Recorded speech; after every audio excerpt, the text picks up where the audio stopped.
Hello student, Radhe Radhe. मैं आशा चौधरी और class 10th का 4th चैप्टर पढ़ाने वाली हूँ, जिसका नाम है कार्बनिक एवं उसके यौगिक। अपन क्या पढ़ रहे थे? IUPAC नामकरण पद्धति पढ़ रहे थे। 3 लेक्चर इसके हो चुके हैं। ये है इसका चौथा लेक्चर है, जिसमें अपन क्या देखने वाले हैं कि क्या क्या क्रिया हो रही है। यहाँ पे जो नोट दिया है ना, यहाँ पे अपन पढ़ने वाले थे नोट, इम्पोर्टेंट नोट, जो परीक्षा के बेस से इम्पोर्टेंट है। जब एल्केन समूह से एक H हटा दिया जाए, मतलब H मतलब हाइड्रोजन को हटा दिया जाए, तब एल्कीन समूह प्राप्त होता है। तो एल्केन के बारे में पढ़ रहे थे कि जब एल्केन समूह से क्या हटा दिया जाए, हाइड्रोजन हटा दिया जाए, एक हाइड्रोजन हटा दिया जाए, तब एल्कीन समूह प्राप्त होता है। जैसे देखो, एक कार्बन है और उसके साथ कितने हैं? 4 क्या हैं? उसके साथ 4 हाइड्रोजन है, तो उसका नाम क्या हो गया? 4 है, मतलब मैथेन बोलेंगे। तो मैथेन का सूत्र क्या है? CH4। यहाँ पे देखिए कार्बन दिया है और इसके भी 3 हाइड्रोजन हैं, उसको बोलेंगे मैथिल। यहाँ पे देखो CH3 मतलब मैथिल, C2H5 एथिल, और C3H7 प्रोपेल होता है, C4H9 ब्यूटेन होता है। ठीक है, अब यहाँ पे देखते हैं 2 क्या दिए? कार्बन, और 2 कार्बन के साथ हाइड्रोजन भी जोड़े हैं, तो इसमें क्या हो जाएगा? इसका सूत्र इसका नाम क्या हो जाएगा? एथेन नाम हो जाएगा। तो यहाँ पे C है, हाँ C है, देखो C दे दिया कार्बन, फिर उसके साथ कितने हाइड्रोजन है? 1 2 3, देखो 3 हाइड्रोजन कर दिए ना। यहाँ पे एक कार्बन और क्या होगा? C, एक कार्बन है, इतना करना है पहले, देखो इतना C हो गया, एक कार्बन, फिर कितने हैं? 3 हाइड्रोजन है, तो CH3, और फिर क्या बोला जा रहा है यहाँ पे? एक बॉन्ड लगा है तो बॉन्ड लगा दो, फिर क्या लिखा है? C लिखा है, और यहाँ पे C लिखा है, फिर से वही क्रिया हो रही, सेम टू सेम। एक कार्बन है और 3 हाइड्रोजन है, तो लिख दिया CH3 बॉन्ड CH3, या फिर लिख सकते हैं कि 2 कार्बन हैं और 6 क्या हैं? 2 कार्बन हैं और इसमें 6 हाइड्रोजन हैं, तो इसका नाम क्या होगा? एथीन। ठीक है, अब क्या दिया है? नीचे दिया गया है, यहाँ पे देखिए कि यहाँ पे क्या दिया? 2 कार्बन दिए हैं, 2 कार्बन के साथ हाइड्रोजन जोड़े हैं, इसका नाम क्या होगा? एथिल। एथिल में देखो C है, एक कार्बन है, और उसके साथ क्या है? 2 क्या हैं? 2 दिए गए हैं, उसके साथ हाइड्रोजन, फिर एक बॉन्ड है, फिर एक कार्बन है, और उसके साथ क्या दिए हैं? 3 क्या दिए हैं? हाइड्रोजन बंद दिए हैं, इसका नाम क्या हो गया? C2। तो यहाँ पे क्या दिया है?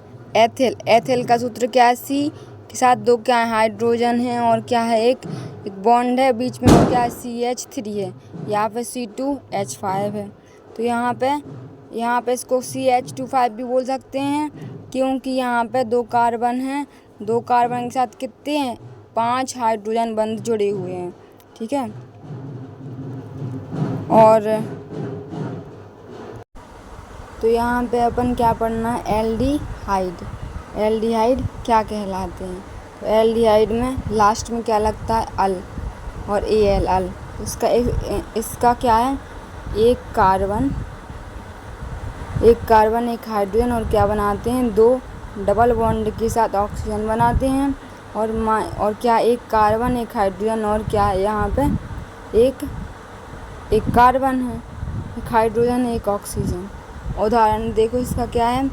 H बॉन्ड CHO, और फिर HCHO, मैथिनल है। ठीक है, तो इसका आगे देखो, आगे क्या है? कीटोन। आगे 7 नंबर वाला है कीटोन। कीटोन के बारे में पढ़ते हैं, तो उसमें कैसे कभी क्रिया होगी? कीटोन के लास्ट में क्या जोड़ता है, ONE, ऑन। तो इसमें क्या है, एक कार्बन के साथ डबल बॉन्ड होगा और यहाँ पे हाइड्रोजन जुड़े रहेंगे। यहाँ पे देखो CO मतलब कार्बन और ऑक्सीजन, और यहाँ पे 2 हाइड्रोजन जुड़ सकते हैं। उदाहरण में देखो, फॉर एग्जांपल CH3 और यहाँ पे क्या है CO में क्या जुड़ा, एक CH3 इधर जुड़ा है, एक CH3 इधर जुड़ा है। तो देखो यहाँ पे नंबरिंग कहाँ से स्टार्टिंग हुई है, नंबर 1 फिर 2 फिर 3। तो इसका नाम क्या होगा, प्रोपेनॉन 2, और इसको क्या बोलेंगे, CH3CO CH3। और फिर क्या है, कार्बोक्सिलिक अम्ल। लास्ट क्या है, कार्बोक्सिलिक अम्ल। तो कार्बोक्सिलिक अम्ल को क्या बोलते हैं, ओएक अम्ल। इनके नाम आ सकते हैं। कीटोन को क्या बोला जाता है, कार्बोक्सिलिक को क्या बोला जाता है। तो यहाँ पे एक कार्बन है और डबल बॉन्ड में ऑक्सीजन है, और ऊपर क्या है, OH है। और ऐसा भी हो सकता है कि COOH हो सकता है, और COOH मेथेनोइक अम्ल। इसका नाम क्या हो गया, मेथेनोइक अम्ल हो गया। फिर क्या है, कार्बन यौगिक के रासायनिक गुणधर्म। तो पहला क्या है, दहन है, दूसरा है ऑक्सीजन, तीसरा है प्रतिस्थापन। तीसरा क्या है, प्रतिस्थापन। तो पहला है दहन। दहन मतलब होता है दहन कार्बन यौगिक ऑक्सीजन में दहन कर कार्बन डाइऑक्साइड और ऊष्मा व प्रकाश देता है। तो यहाँ पे क्या है, एक कार्बन है और एक ऑक्सीजन, और क्या दिया उसने, CO2 बना लिया। तो ऊष्मा व प्रकाश दे दिया। CH3 मीथेन और O ऑक्सीजन, दोनों मिले आपस में तो कार्बन डाइऑक्साइड, और जल दे दिया तो O ऊष्मा और प्रकाश दे दिया। ऑक्सीजन क्या करता है, यह कार्बनिक यौगिकों को सरलता से ऑक्सीकृत किया जा सकता है। उदाहरण के लिए क्या है, CH3 और फिर बॉन्ड है, CH3 फिर से है, फिर OH है, और फिर क्या है, बीच में क्षारीय है KMnO4 प्लस ऊष्मा, और नीचे क्या है, अम्लीयकृत K2Cr2O7 प्लस ऊष्मा देता है। ठीक है, और लास्ट में फिर क्या बनाएगा, CH3COOH बनाता है। फिर क्या, प्रतिस्थापन। यह रासायनिक अभिक्रिया में क्लोरीन एक एक करके हाइड्रोजन के परमाणु का प्रतिस्थापन करती है। और इसका एग्जाम्पल देखो, CH4 प्लस क्लोरीन क्या करेगा, सूर्य के प्रकाश की उपस्थिति में क्या बनाएगा, CH3Cl प्लस HCl। यहाँ पे हाइड्रोक्लोरिक अम्ल बनता है और CH3Cl2 बना देता है जी। ठीक है, आगे देखते हैं एथिल अल्कोहल। क्या देखते हैं, एथिल अल्कोहल क्या है। तो एथिल अल्कोहल के बारे में पढ़ते हैं। एथिल एक 2 कार्बन अल्कोहल है, एक 2 कार्बनिक अल्कोहल है। इसका आणविक सूत्र क्या है, CH3CH2OH है। एथेनॉल के अणु की संरचना है CH3 फिर बॉन्ड, फिर CH2 फिर बॉन्ड, OH हाइड्रोक्सिलिक समूह से जुड़ा होता। OH मतलब होता है, OH मतलब क्या होता है, हाइड्रोक्सिलिक समूह से जुड़ा होता है। एक एथिल समूह को दर्शाता है। मिथाइल समूह CH3 मतलब मिथाइल होता है का कार्बनिक मैथिलीन समूह क्या है, एक बॉन्ड है और CH2 के कार्बन से जुड़ा हुआ है। जो हाइड्रोक्सिलिक समूह डैश OH के ऑक्सीजन से जुड़ा हुआ है। फिर क्या है, एसिटिक अम्ल।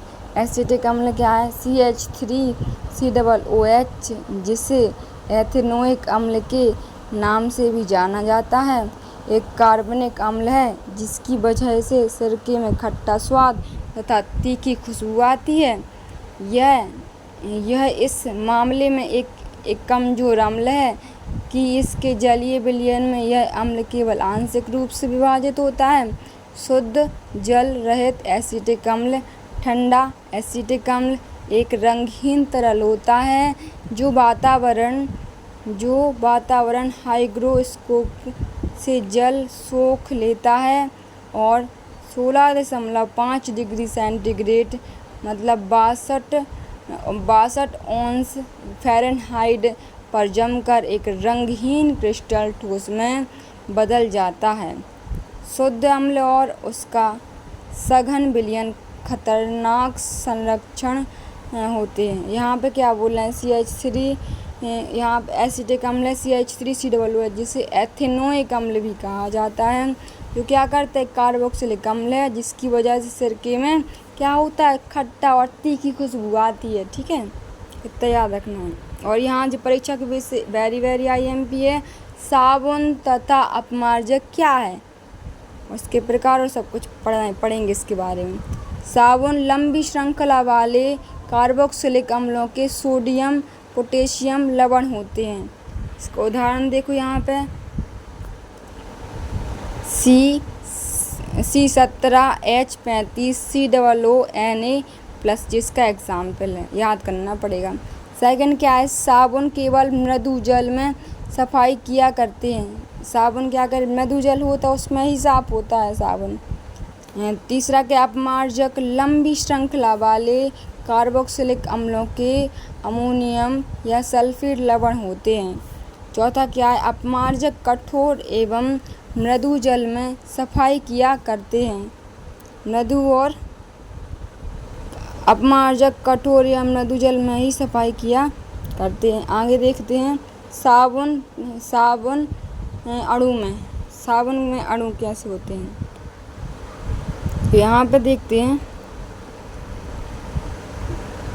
कि साबुन में अणु, तो यहाँ पे क्या है, पहला क्या है जल रागी सिरा, जिसे आयनिक भाग कहते हैं। दूसरा क्या है जल विरागी सिरा, इसमें हाइड्रोकार्बन श्रृंखला होती है। जल रागी सिरा इसमें आयनिक भाग होता है और जल विरागी सिरा हाइड्रोकार्बन श्रृंखला होता है। इसमें क्या होता है जल रागी आयनिक सिरा और जल विरागी आयनिक सिरा। इसमें एक जी क्या है जल रागी आयनिक सिरा है और किससे जुड़ा है, जल विरागी सिरे से ऐसे करके जुड़ा हुआ है। ठीक है, यहाँ पे देखते हैं साबुन की सफाई प्रक्रिया कैसी होती है। मैली तौलिया होती, मैल तैलिए होते हैं और जल विरागी सिरे तेल में घुल जाते हैं और इसका जल रागी सिरे के चारों तरफ पानी से घिर जाता है। इससे मिश्री संरचना बन जाती। मिश्री संरचना यहाँ पे दी गई है।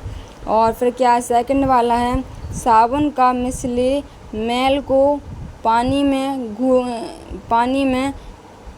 में घुलाने में मदद करता है और कपड़े साफ हो जाते हैं मिसाले से। ठीक है, मिसाले और मैल। तीसरा क्या है, साबुन कठोर जल में उपस्थित मैग्नीशियम तथा कैल्शियम के लवण के साथ अभिक्रिया करके अघुलनशील पदार्थ स्कंद बनाता है या स्कंद सफाई प्रक्रिया में बाधा डालता है। तो यहाँ पे देखते हैं कि यहाँ पे चारों तरफ देखो, यहाँ पे क्या हाइड्रोजन जुड़े हैं जो प्लस आयन दे रहे हैं और बीच में क्या है तेल की बूंद है और जो पानी बिखरा हुआ है। तो लिखो लास्ट में दिख रहा है सोडियम के क्या है प्लस आयन है और बीच में क्या है रेड कलर की दिख रही है वो है तेल की बूंद। तो यहाँ पे सफाई, यहाँ पे अपन क्या पढ़ चुके हैं, अपमार्जक के बारे में पढ़ चुके हैं और क्या किसके बारे में, साबुन के बारे में पढ़ चुके हैं। ठीक है, आई होप आपको जी वाला चैप्टर समझ में आया होगा और thank you watching my video.